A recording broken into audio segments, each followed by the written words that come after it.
Hello everyone, thank you so much for being here today. It's truly an honor to be in this ballroom, entrenched with legacy, and being able to talk about the journey that we've taken as an institution. One of the things I really love about this topic is, in so many words, it's essentially a love letter from all of the people that are behind the scenes, that are working tirelessly to make sure our future is verdant and beautiful. We're going to go ahead and start that story of talking about the past, present, and reimagined version of our sustainability. I hate making assumptions, so let's all start with the definition. The United Nations defined sustainability in 1987 as meeting the needs of the present without compromising the ability of future generations to meet their own needs. This is 100% what we are thinking about here at Longwood. How can we make sure that we have the Longwood experience we know and love, but make sure we're doing it making the right choices? Sustainability itself is a really wide-ranging topic, though. It's everything from thinking about water to thinking about sustainable community development. This is an index that was created by the American Public Gardens Association. The Sustainability Index is how we really think about sustainability here as an institution, and this was largely based off of the United Nations Sustainable Development Goals.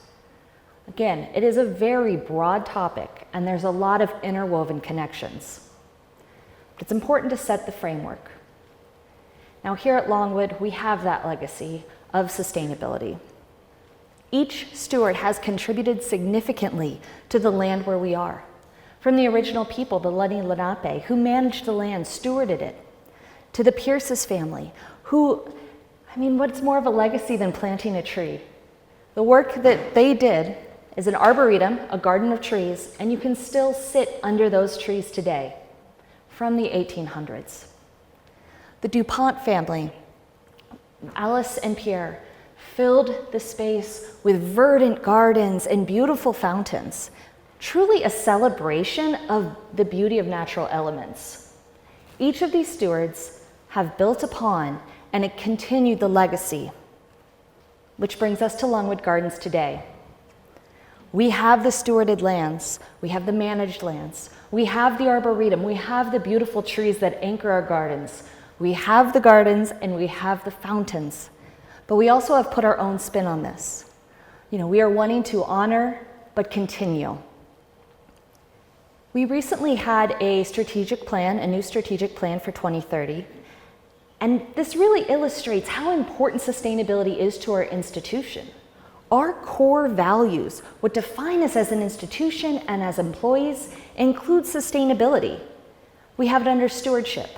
We are committed to conservation and sustainability practices. Now, if you peruse through the rest of the strategic plan, you will see that we have many other high-level components where sustainability is mentioned. This is because this is something that is so important to us and so essential to who we are. For 10 years, we had a sustainability committee, and recently in 2023, it became the Sustainability and Stewardship Committee. This group has people from across the institution all working together to plan, to think about it, because again, it's a really broad topic. How can we make sure that we have our land stewardship team and our engineers in the same room addressing these challenges? Now, you're all here for the science series, and the science team is absolutely contributing to this as well. These are our 4 scientific pillars. This is what drives us. This is our anchor into what we are focusing on and why we are focusing on it. And sustainability is one of those 4 pillars. Now you're all here to hear the story, so let's jump a little bit more into those details. When we think about our sustainability priorities at Longwood, we're really today going to focus on 3 major buckets. The first one, water conservation. At Longwood, we maintain a one water approach, which is the idea that every drop of water that we use has value. Every drop of water on our property the value should be maximized. We also think about our carbon footprint reduction. How can we make sure that we're reducing the amount of carbon dioxide that we're contributing to the atmosphere? And finally, we'll be talking about material circularity. Now, this is a term that was popularized by the European Union. And it's the idea that once you have resources in a system, how can you use those resources over and over and over as much as possible to really reduce the amount of inputs going in? And we have, honestly, I've been in the garden world for quite a while. We have one of the most impressive material circularity programs I've ever seen. And as a scientist, I do need to start with some disclaimers. If you know anybody in science, that is 100% what we do. First of all, hundreds of people contribute to these efforts, not just today, but well into the history, as we've talked about. I am the one storyteller. I'm going to be telling the story of what these people have contributed, what we are doing. But because of this, we're going to do something a little different. Normally during the science series, we have a question and answer period at the end. Instead, I am going to be putting up my email address, and I encourage each and every one of you, if you have a question, email me, because I might not be able to answer that question today on the spot, but I will be able to find the person and get the answer for you. And finally, this is a process. This is not something that just happens overnight. And at Longwood, we make our decisions in a very strategic and focused way. We are very aware of being efficient and effective, maintaining the Longwood experience, but also having that eye on how we can improve the future, for the future. So again, this is something that we are continuously working on. And as you saw through our strategic plan, this is something that's integral to who we are. Let's dive right on in with water conservation and the One Water approach. Why conserve water? Well, first of all, it's an essential resource. It's critical to our health and to our future.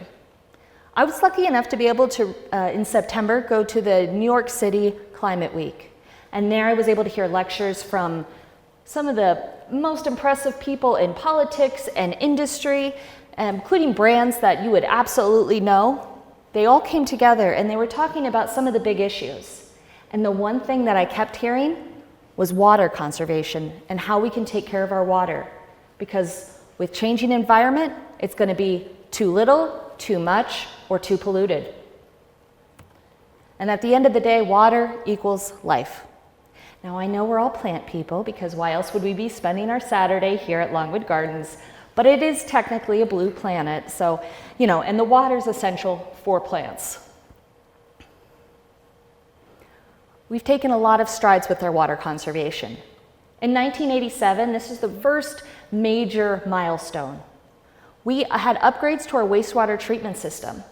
And the goal of this was to make sure that the water was treated in a way that we could keep it on site. In the past, it would be treated and then just released downstream. But we wanted to make sure the water could stay on site and go back into the water table. So we created a 40-acre spray field. 2003 really was the marking point of our One Water approach.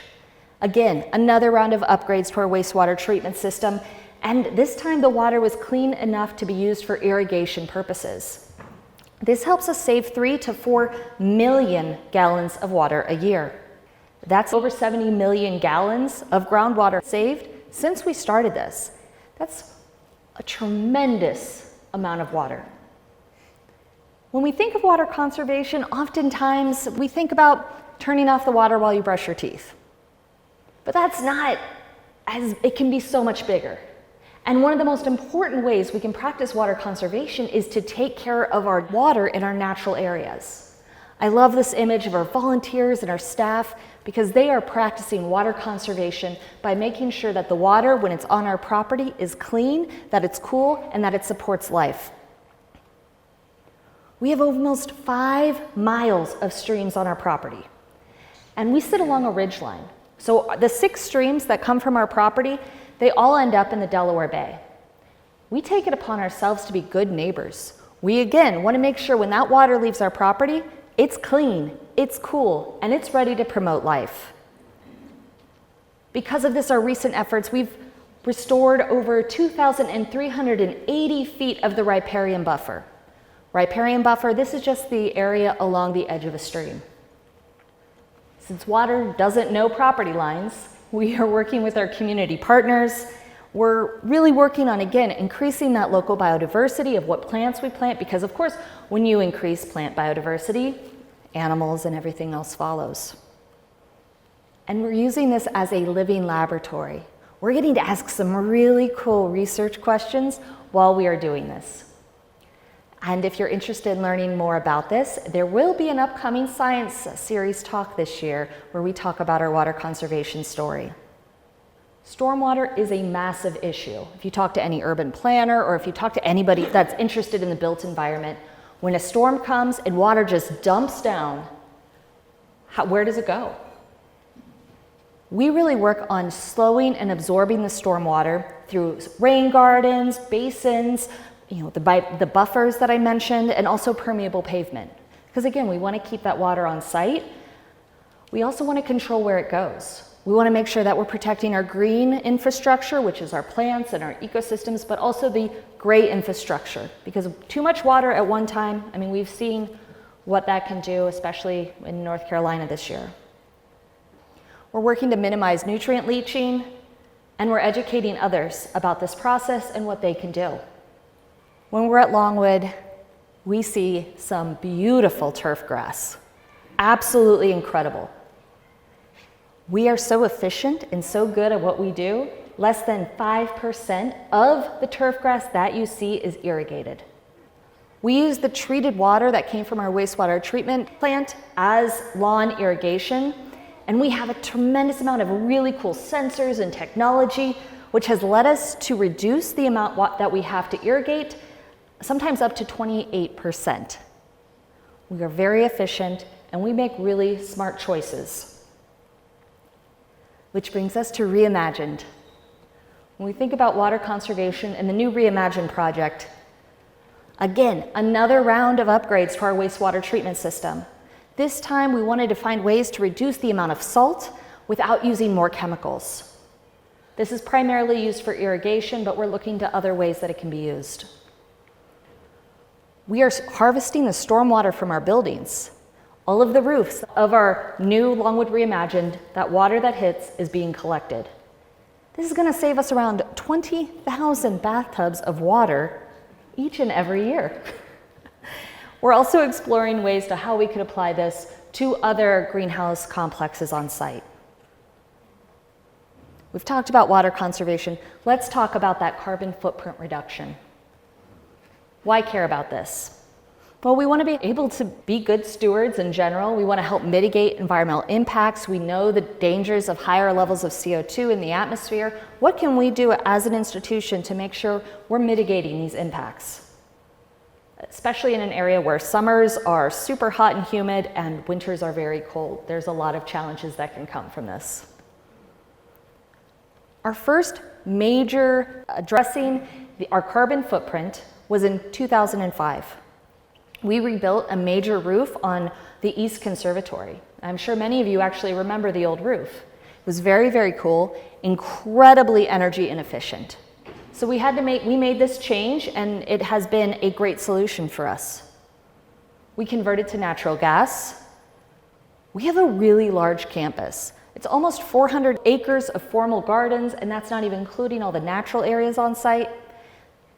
Getting around can be very challenging. So we now have electric golf carts that can help us get around and also have that reduced footprint. Where possible, we're transitioning to the electric rechargeable equipment.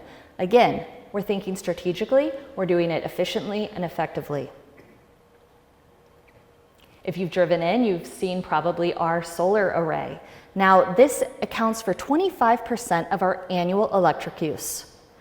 Understanding though that, working in collaboration is the most effective way to do things. You don't have to be specialists in everything. So this is accomplished through a partnership with the local electric company, and there's a 20-year lease. As a way to help kind of reduce the amount that we would need to mow, we worked with our land stewardship and ecology associate director to pick out an array of native meadow species that would reduce the amount that we needed to mow, but provide pollinator habitat. All of our other energy, though, does come from green sources. We purchase it through the power company. We also have geothermal wells. This creates a 30 to 40% reduction in energy use as compared to traditional means or systems. And this may be familiar because we've actually been doing this since 2017. This is where it was first implemented in the main fountain garden. We have 2 geothermal heat pumps on site, and Longwood Reimagined has 127 wells. We've talked about carbon footprint, water. Let's transition to talk about material circularity. Why care about this? Material circularity is one of those, if you are addressing this, you are addressing countless other sustainability measures. The first recorded evidence of our material circularity was in 1956. This is when we had the first recorded formal compost program. In 1969, we established a whole facility that focused on this. And in 2007, we were state approved to create this compost with food waste and horse manure. And it has grown. This program, we annually divert 10,000 cubic yards of garden waste each and every year from going into the landfill. That's 7.6 Olympic-sized swimming pools. That is a tremendous amount. And from that, we create products that we need in the garden: compost, wood chip, leaf mulch. We create custom soil mixes as well. And I know that Valentine's Day is coming up. And so I'm going to give you a little sneak peek on what would make an excellent Valentine's Day gift. We sell our compost in the gift shop because nothing says love like that. I mean, seriously though, the nurturing, the love, the focus on the future, it's just a really romantic gift when you think about it. And you can have the beauty of your gardens fed by the beauty of Longwood's Gardens past. It also helps support the financial sustainability of the program. And it has the U.S. Compost Council seal of approval. This has really led, the material circularity program has led this to be a mindset that nothing is waste. When you get an influx of something, it provides a creative outlet. For example, the emerald ash borer came through, decimated our ash trees across eastern United States. We have all these ash trees that were dead. What were we going to do with this material? Well, first of all, it provided a great opportunity to help support our displays, like our train railroad around Christmas time. That's something that uses a lot of wood chips, and so some of these wood chips might have made their way there. It also gave us the opportunity to ask some really cool research questions, ones that can be applied by land stewards, managers. How can we help reduce the impact of invasive species on reforestation sites? If we plant with thick layers of wood chips, will that reduce the invasive species impact?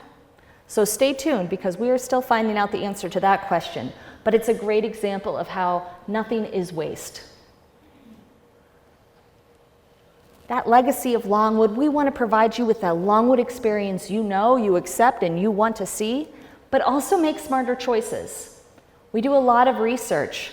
We did growth trials to help understand what is the best resource that we can use that will still deliver the best quality of plants. And our poinsettias, this is a great, great example. We have some out there today, but they require a lot of drainage. They can get fungal infections or root rot really easily. So our team mixes a perlite with this supplement, BC5, which has a ton of peanut shells in it. And it's how you can see these incredible poinsettias, but again, we can make smarter choices. Another example is we did a ton of work with biodegradable pot research. We wanted to avoid single-use plastics. We tested a wide variety of different types of compostable pots, or biodegradable pots, excuse me. And some of these would work great for other people, but we were able to select one that worked best for us in our situation. We did a lot of research trials, and now we're able to grow the plants and then use the pot as mulch at the end. There's a tremendous amount of recycling that occurs here. Only 25% is forward-facing from guests. The rest is all that we do on site. And a great reimagined effort for how we think about sustainability is our idea garden. Now you can go and see and get inspired about what you could do in your backyard to grow your own food and support pollinators. But once that food's harvested, where does it go? Well, if you're eating at our 1906 fine dining restaurant, there is a chance that the week before you might have seen a tomato growing. The next week it could be on your plate. We really have that farm to table approach, but we also donate a lot of food.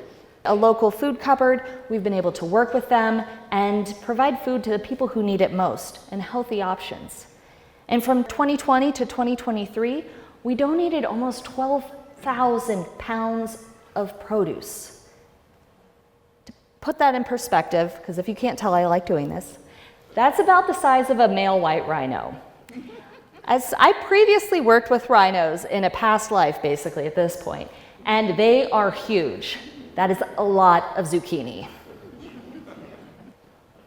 Our reimagined efforts with material circularity, we will be continuing to compost food waste. This is actually, we're ramping up our program with that. And to again have that infrastructure that helps us make those right choices, we've done trials with compostable bag breakdown, and we've had a lot of success. It's really exciting. We're going to be advancing our in-house soil testing, as well as making sure that we're providing the support that people need across the institution so they can use the products we create. We've talked a lot right at this point. We've talked about water, we've talked about energy, we've talked about material circularity. How does this all fit together? I want to bring us back to the American Public Gardens Association Sustainability Index. Again, this is a broad array of topics, and they are interwoven. So while I may have spoken about them as big buckets today, that's not the case. It's a systems approach, and they all feed into each other. And so Longwood Reimagined is a great example of this. First and foremost, the new West Conservatory is automated. We have a whole system that is set up to help make sure that it stays the right temperature for the plants, and the plants are getting the right amount of light. Incredibly energy efficient, that's a great choice. We have glass that has dots that helps prevent birds from flying into the building. We have diverse woody species that, again, plants help support animals, so it's all connected. We also have incredible native understory plants and a lot of meadow species. There are 10 underground earth ducts that help passively maintain the temperature of the new conservatory. We have underwater tanks, as I mentioned, that save the 20,000 bathtubs of water a year. The 127 geothermal wells, and of course, the material circularity with any plant waste. I'm going to provide you with a couple other additional resources today. First of all, there is a great 5-minute video that is on our YouTube channel. It's called Longwood Reimagined, A Sustainable Vision. I also want to plug right now that all of our Science Series talks are available on YouTube. So if you miss one, that's okay. You can go onto our science playlist, watch it, send it to all of your friends. Again, that's a great Valentine's Day date idea. You can give that along with compost. In 2024, we were asked by the Journal of Zoological and Botanical Gardens to submit a scientific paper about our work, especially in relation to sustainability and stewardship. So that's actually the reason I'm the storyteller here today of our journeys, because I was one of the authors on this paper, but it's a great, very thorough overview of the work that we have done and the work that we plan to do. With sustainability, it is something that is so essential to the fabric of our lives and how we should be thinking about the future. And our sustainable efforts is integrated into what we are doing at Longwood, but we have the goal that we can impact that global garden, our planet, making sure that future generations inherit a beautiful, verdant place that inspires joy and inspiration. And I'll end with a great quote about legacy by Lin-Manuel Miranda. What is a legacy? It's planting seeds in a garden you never get to see. That is such a perfect way to describe what we are doing at Longwood and what the stewards of this land did as well. This is a motivational way that we can think about sustainability. It's that legacy of planting seeds. A special thanks today to Paul Stratman, the environmental and maintenance engineer, who is one of the authors on the paper but provided a lot of feedback on this presentation. I'd like to thank my fellow co-authors, including Kate Santos, and of course, all of the employees and volunteers that contribute, and to all of you for the work that you are doing at home, thinking about the future.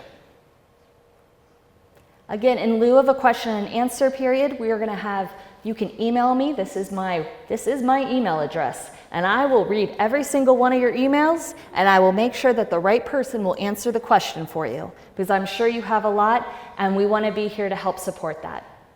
So thank you so much. Truly appreciate your time here today, and I hope that you enjoy your experience in the gardens. Thank you.